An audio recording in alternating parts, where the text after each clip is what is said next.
Johnny walker एक legend comedian Rafi साहब को अपनी लक्की आवाज़ मानते थे। कैसा एक गाना म्यूजिक डायरेक्टर ने जॉनी वॉकर के लिए मन्ना डे से गवा दिया था। जॉनी वॉकर को ये नागवार गुजरा, खूब बवाल काटा, मगर ये गाना फिर भी रफ़ी साहब के हिस्से में नहीं आया। क्या था किस्सा, ये आज मैं आपको बताता हूँ। नमस्कार, मैं महेश कोहली बॉलीवुड संगीत के सफर से।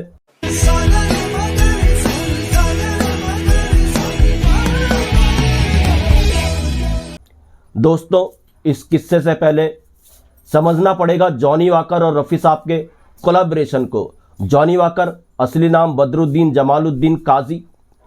बलराज सानी का बहुत बड़ा हाथ था इनको फिल्मों में लाने के लिए। बलराज सानी के कारण इनकी मुलाकात होती है गुरुदत्त साहब से। बाजी फिल्म में गुरुदत्त साहब इनसे बहुत इम्प्रेस होते हैं और फिर वहीं से बदरुद्दीन जमालुद्दीन काजी का नाम पड़ जाता है जॉनी वॉकर। गुरुदत्त ये नाम उनको देते हैं एक विस्की के नाम पर। और जॉनी वॉकर के कैरियर ने जो उड़ान भरी उसमें गुरुदत्त साहब का बहुत बड़ा हाथ है।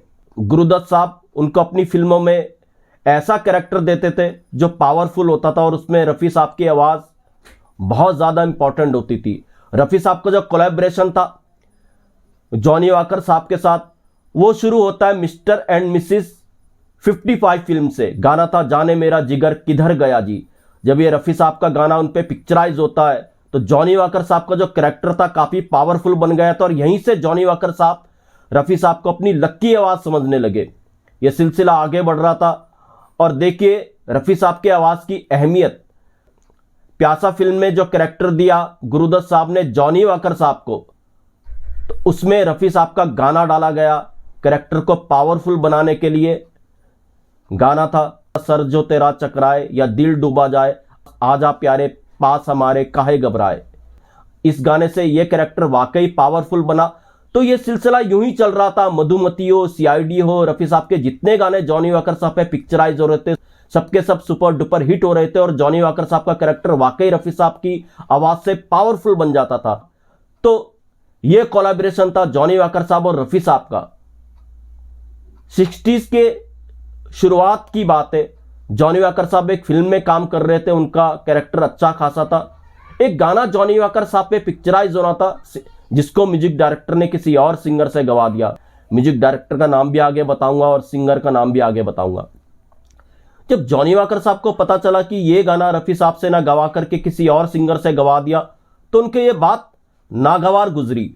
वो इसके डायरेक्टर के पास गए, उन्होंने डायरेक्टर से शिकायत की ये सब क्या हो गया, उनको रफ़ी साहब की आवाज़ ही चाहिए, इस आवाज़ को हटाइए। तो डायरेक्टर गए म्यूजिक डायरेक्टर के पास। डायरेक्टर को भी ये पता था कि जॉनी वॉकर पे रफ़ी साहब की आवाज़ ही सूट करती है। तो उन्होंने म्यूजिक डायरेक्टर को समझाया, देखिए आप एक काम कीजिए, इसमें रफ़ी साहब को लाइए और इस सिंगर को इस गाने से हटाइए।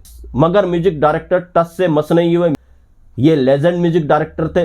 तो म्यूजिक डायरेक्टर का कहना था रफ़ी साहब तो इस गाने में आ जाएंगे मगर फिर आपको कंपोजर किसी और को लेना पड़ेगा। अब डायरेक्टर खामोश हो गए क्योंकि म्यूजिक डायरेक्टर लेजेंड थे, उनका नाम था, उनके गाने बोलते थे और ये वो दौर था जब म्यूजिक डायरेक्टर किसी की चापलूसी नहीं किया करते थे, अपनी शर्तों पे काम किया करते थे, किसी के प्रेशर में काम नहीं किया करते थे।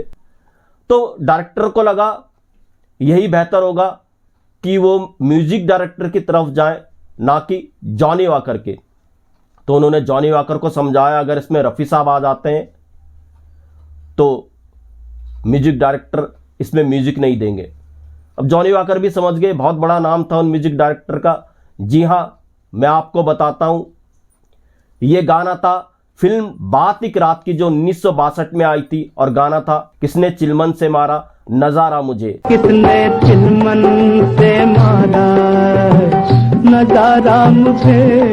इसके म्यूजिक डायरेक्टर थे एच.डी. बर्मन साहब और इस फिल्म के डायरेक्टर थे शंकर मुखर्जी और ये गाना गवाया था एच.डी. बर्मन साहब ने मन्ना डे साहब से। तो पिक्चर में फिर मन्ना डे साहब की आवाज़ ही में गाना आया और ये गाना काफ़ी सुपर डुपर हिट रहा। जॉनी वॉकर ने काफ़ी कोशिश की, इस गाने में रफ़ी साहब आए, एच.डी. बर्मन के कारण मन्ना डे साहब इस गाने में आए। तो दोस्तों ये था किस्सा। मेरे चैनल को सब्सक्राइब ज़रूर कीजिएगा। तो फिर मिलूंगा किसी और वीडियो में किसी और किस्से के साथ। महेश कोहली को दीजिएगा इजाज़त। Goodbye, good luck and take care.